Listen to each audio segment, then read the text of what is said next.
नमस्कार दोस्तों, आप जुड़ चुके वॉइस ऑफ एमपी से और मैं हूं अब्दुल अली ईरानी। नीमच नगर पालिका जो कि डबल ए श्रेणी में आती है, जिसका भारी भरकम बजट 254 करोड़ रुपए का बजट है। नवागंतुक सीएमओ महेंद्र जी वशिष्ठ ने इसकी कमान संभाली है। चूँकि शहर में कई मुद्दे हैं जिसे लेकर के शहरवासी काफ़ी उम्मीद लगाए बैठे हैं। महेंद्र जी वशिष्ठ साहब जो कि सीएमओ का पदभार ग्रहण किए हुए हैं, आइए उनसे बात करते हैं कि किस तरह के मुद्दे हैं और उनके लेकर नीमच की जनता की जो अपेक्षाएं हैं उस पर वो किस तरह से ध्यान देते हैं। सर नमस्कार, वॉइस ऑफ एमपी में आपका स्वागत है। सर नीमच नगर पालिका की कमान आपने संभाली है, किन बातों को आप प्राथमिकता देंगे सर? देखिए सर, यहाँ पर सबसे मुख्य अभी जो है आते के साथ ही लाडली बहना योजना से संबंधित 2 दिन तो हम उसमें लगे रहे और फिर निश्चित रूप से सफलतापूर्वक यहाँ के कर्मचारियों द्वारा पूर्व में इतने कार्य और प्रयास किए गए कि हमारी वो योजना काफ़ी सफल रही। और उसके लिए कई लाडली बहनाओं ने भी माननीय मुख्यमंत्री जी सहित परिषद को भी धन्यवाद दिया, प्रशासन को भी धन्यवाद दिया। इसके अतिरिक्त यहाँ पर कई विकास कार्यों से संबंधित मामले हैं, जैसे सड़कों का नवीनीकरण, नवीन सड़कों का निर्माण, सड़कों की मरम्मत, पेयजल की व्यवस्थाएँ। हरकिया काल तरफ जो खेत है, एक मतलब हमारे हरकिया काल के वहाँ ज़मीनें हैं नगर पालिका की, उससे संबंधित भी जरूर माननीय कलेक्टर महोदय के द्वारा बताया गया है कि वहाँ काफ़ी स्थितियाँ विपरीत चल रही है फ़िलहाल। तो उसको भी मैं वहाँ जाकर के मौके पर जा देखूँगा जाकर, क्योंकि मैं अभी जा नहीं पाया हूँ। 2 दिन तो उस कार्यक्रम में पहले वाले भी लगा रहा, फिर एक दिन मैं भोपाल पेशी थी यहाँ निकाय से संबंधित, तो उसको अटेंड करने के लिए गया। और चूँकि आए हुए मुझे केवल अभी 5 ही दिन हुए हैं, लेकिन जल्द ही मैं बाकी अन्य कई समस्याओं के निराकरण के संबंध में अपनी ओर से जो मेरा अनुभव है और जो ज्ञान है और साथ ही परिषद प्रशासन का सहयोग लेकर के उन समस्याओं के निराकरण के लिए सब प्राथमिकता के आधार पर पूरा प्रयास करूँगा। सर काफ़ी अनुभव है आपको, स्वच्छता सर्वेक्षण की टीम आ रही है जी, क्या क्या उम्मीद लगाए बैठे और किस तरह की उसको लेकर तैयारियां हैं? मैं टेंचिंग ग्राउंड पे गया था, काफ़ी प्रयास तो नगर पालिका के द्वारा किए गए हैं। अब चूँकि शहर काफ़ी बड़ा है और प्रतिदिन इतना अधिक मात्रा में कचरा आता है, उसका निष्पादन करने की प्रक्रियाएं वहाँ पर चल रही है। कुछ कमियां छोटी मोटी हैं, उसका भी मैं तुरंत निराकरण करवाऊँगा और उम्मीद करूँगा कि मेरे कर्मचारियों के सहयोग से निकाय को अच्छा स्थान इस बार प्रदेश में प्राप्त हो, बल्कि देश में प्राप्त हो।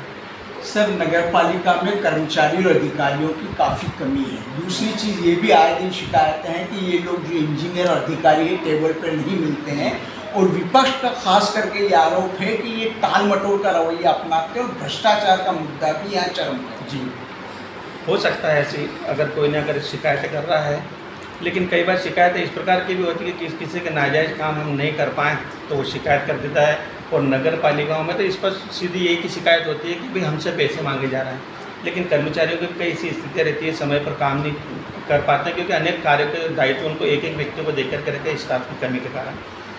फिर भी यदि ऐसी स्थितियाँ हैं तो मैं इसका पता लगाऊंगा, और जो कर्मचारी किसी व्यक्ति की को दी जाने वाली सेवाओं को केवल इस कारण से रोक रहा है कि मुझे पैसे प्राप्त नहीं हो रहे हैं, जैसे मेरे संज्ञान में आएगा दैनिक वेतन वाला तो मैं उसे नौकरी से बंद करूंगा, और अगर परमानेंट व्यक्ति तो उसको मैं निलंबित करूंगा, और निलंबित करने के साथ जो भी कार्रवाई उसके खिलाफ हो सकती है वो करूंगा, लेकिन संबंधित शिकायतकर्ता को भी मुझे इस बात का प्रूफ देना होगा।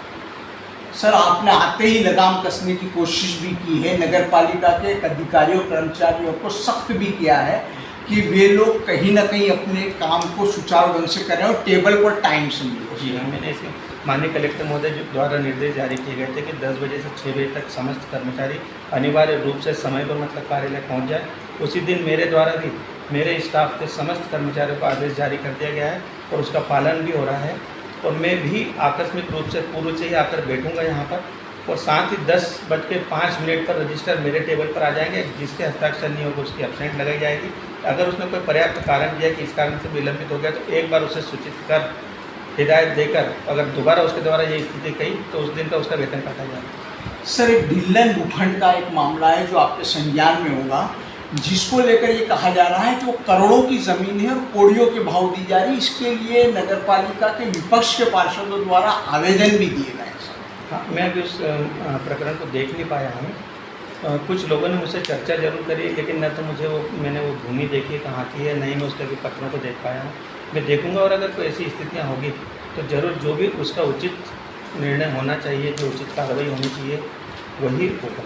सर, प्रधानमंत्री आवास योजना में 145 करीब लोगों को भूखंड का आवंटन नहीं हुआ है, वो लोग चक्कर काट रहे हैं और आपके आने पर वो लोग काफ़ी उम्मीद लगाए बैठे हैं सर। प्रधानमंत्री आवास योजना में भूखंड का जहाँ तक प्रश्न है, आप पट्टे के संबंध में बात कर रहे हैं। जी, पट्टे का तो अभी सर्वेक्षण हुआ है, दावे आपत्तियाँ बुलवाई गई है और दावे आपत्तियों के बाद में जो भी पात्र परिवार हैं उनके नाम रेवेन्यू विभाग को हमारे द्वारा प्रस्तुत कर दिए गए हैं। अब पट्टा वितरण जो है वो शासन का अधिकार है, जिला प्रशासन का अधिकार है। तो जैसे उनके पट्टे बनकर आ जाएंगे तो वो वितरित हो जाएंगे जो भी पात्र। सर, उन लोगों की राशि भी काफ़ी समय से जमा है। 145 लोग ऐसे जिनके आवास ही नहीं मिले हैं सर, पूरा पहले जो प्रधानमंत्री आवास योजना थी सर। नहीं, अगर मान लीजिए कि उनके पास में ज़मीन ही नहीं थी, पट्टे ही नहीं थे, रजिस्ट्री नहीं थी या नगर पालिका रिकॉर्ड में उनका नाम नहीं थे, तो उनको फिर प्रधानमंत्री आवास योजना में सम्मिलित कैसे किया है, इस बात को देखेंगे जी। क्योंकि प्रधानमंत्री आवास के लिए स्पष्ट शासन से निर्देश है कि या तो संबंधित के पास में रजिस्ट्री हो या उसके पास में शासन का पट्टा हो या फिर उसका नगर पालिका रिकॉर्ड में स्वामित्व के रूप में कोई भूखंड उसका दर्ज हो जिस पर कि वो टैक्स वगैरह जमा करता है। इन तीन के अतिरिक्त तो अन्य कोई चौथी कैटेगरी नहीं थी कि उसके बाद में पट्टा मिल जाएगा और पहले से नाम जोड़ लो। शहर के नाले जलकुंभी से पटे पड़े हैं और बहुत बड़ी आबादी इससे प्रभावित हो सकती है। वर्षा की तैयारी जी, मैंने 4 दिन पूर्व ही इस संबंध में माननीय अध्यक्ष महोदय से चर्चा करके और कमिश्नर नगर निगम रतलाम, वहाँ पर मशीन है इसकी जलकुंभी को साफ करने वाले, मैंने उनको पत्र लिखा और आज सुबह ही मेरी उनसे बात हुई है। उन्होंने ये मुझसे मांगा है कि वहाँ पर जो जलकुंभी जिस जगह है वहाँ पे पानी की गहराई कितनी है, चौड़ाई कितनी है और ढलान की स्थिति क्या है, क्योंकि वो मशीन काफ़ी बड़ी मात्रा में होती है। तो उन्होंने एक संदेह व्यक्त किया कि ऐसा नहीं हो कि मशीन लाए और पानी में गिर जाए। तो मैं इंजीनियर साहब को मैंने बोला है यहाँ पर कि वो कल उसका सर्वे करके और वो जानकारी भेज देंगे। अगर मशीन के माध्यम से हो सकता है तो मशीन से करवाएंगे या फिर उसको मैनुअली कॉन्टेक्ट दे करके मैं उसको पूरा सफाई करवाऊँगा। सर, लीज नवीनीकरण के काफ़ी मामले लंबित है, खास करके 345 लीज नवीनीकरण के मामले लंबित है जो नगर पालिका की द्वारा काटी गई कॉलोनी उसमें है। जी, लीज नवीनीकरण के प्रकरण के बारे में मैं देखता हूँ क्योंकि अभी कुछ समय पूर्व माननीय एसडीएम महोदय के माध्यम से व्यवस्थापन और सब व्यवस्थाएँ देखी जाती हैं। वहाँ हमारे जो कर्मचारी थे वो किंचित शिकायतों के कारण से भी वर्तमान में वहाँ से हटा दिए गए हैं और उनके खिलाफ कोई कार्रवाई वगैरह भी चल रही है। तो वहाँ मैं योग्य व्यक्ति को भी भिजवाता हूँ जो कि वहाँ सहयोग कर सके और उस कार्रवाई को शीघ्र ही प्रारंभ करके इसका निराकरण करवा सके। सर, शहर में सफाई व्यवस्था यदि मुख्य मार्गों पे देखें तो व्यवस्थित है, लेकिन यदि कई आप निचली बस्तियों में, पिछड़ी बस्तियों में जाएंगे तो वहाँ पर सफाई व्यवस्था बदहाल स्थिति में है। आपने जो कि मुझे संज्ञान में लाया है, अन्य कुछ लोगों के द्वारा भी शिकायतें की गई है। मैं शीघ्र ही स्वयं भ्रमण करके और इस समस्या का निराकरण कराने का पूरा प्रयास करूँगा और मुझे भरोसा है कि मेरे सफाई कर्मचारी मुझे पूरा सहयोग करेंगे। मैं भी उनके साथ रहूँगा, लेकिन जो लापरवाही करेगा उसके खिलाफ जैसा मैंने पूर्व में बताया मैं कार्रवाई भी करूँगा। जी सर, आखिरी 2 क्वेश्चन है सर मेरे। एक तो ये सर कि 65 करोड़ रुपए का प्रोजेक्ट सीवर लाइन का था सर, सीवर लाइन एक तरह से फेल हो चुकी है, लोगों ने पाइप निकाल प्रोजेक्ट फेल हुआ है या पास है मैं अभी आपको इस संबंध में नहीं बता पाऊँगा क्योंकि मैं उसको अभी इतना देख नहीं पाया, मेरे संज्ञान में इतनी उसके बारे में जानकारी नहीं है। तो इसका जवाब तो मैं आपको पूरा फाइल पढ़ने और मौका देख कर के दे पाऊँगा। सर, सबसे अहम प्रश्न है नीमच की सबसे जटिल समस्या बंगला बगीचा एरिया समस्या वर्षों से लंबित है जी। और नीमच वासी उसके निराकरण की उम्मीद लगाए गए हैं। शासन द्वारा इस संबंध में नियम 1 का प्रावधान किया गया है और उन नियमों के अंतर्गत जो भी पात्रता रखते हैं उसको व्यवस्थापन और बंगला बगीचा की समस्या के निराकरण के लिए माननीय अनुविभागीय अधिकारी महोदय को भी अधिकृत करके रखा है और मैं उनसे भी मैडम से भी सबसे चर्चा करके और जो नियमानुसार प्रक्रिया की जा सकती है, जिनको लाभान्वित किया जा सकता है, उन्हें करवाने का पूरे अपने स्तर से प्रयास करें। शहर को सुंदर और विकसित बनाने के लिए जन सहयोग क्या चाहिए?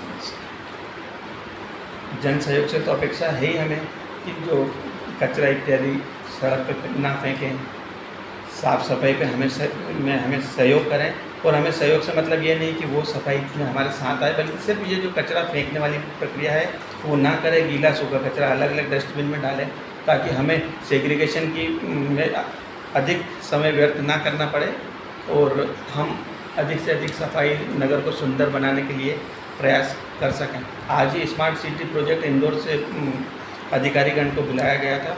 उनके द्वारा सम्मान्य हमारे आदरणीय सरदार वल्लभ भाई जी पटेल के स्टेचू से लेकर के हमारा चौक तक का पूरे मार्ग का सर्वे किया गया है और बहुत शीघ्र आपको बहुत परिवर्तन देखने को मिलेगा, क्योंकि अध्यक्ष महोदय की मंशा है कि नगर पालिका की जो सामान्य सेवाएं, सड़क, नाली, बिजली, पानी, झाड़ू लगाना, ये तो है ही, लेकिन वो कुछ चाहते हैं कि उनके कार्यकाल में नगर में कुछ हटकर इस तरह के कार्य हों जो कि एक यादगार रहे। सीएम महेंद्र वशिष्ठ जी का कहना है कि नगर में कुछ ऐसे कार्य हो जो रूटीन कार्य से हटके हो, जिसे नीमच के लिए एक पहचाना जा सके नीमच जिसके लिए। साथ ही साथ उन्होंने साफ तौर पे कहा कि नगर पालिका के कार्यों में लापरवाही को वो कतई बर्दाश्त नहीं करेंगे और शहर के विकास और सुधार में जो भी आवश्यक हो उसके लिए वो पुरजोर कोशिश करेंगे। वॉइस ऑफ एमपी के लिए मेरे सहयोगी पवन राव शिंदे के साथ अब्दुल अली ईरानी।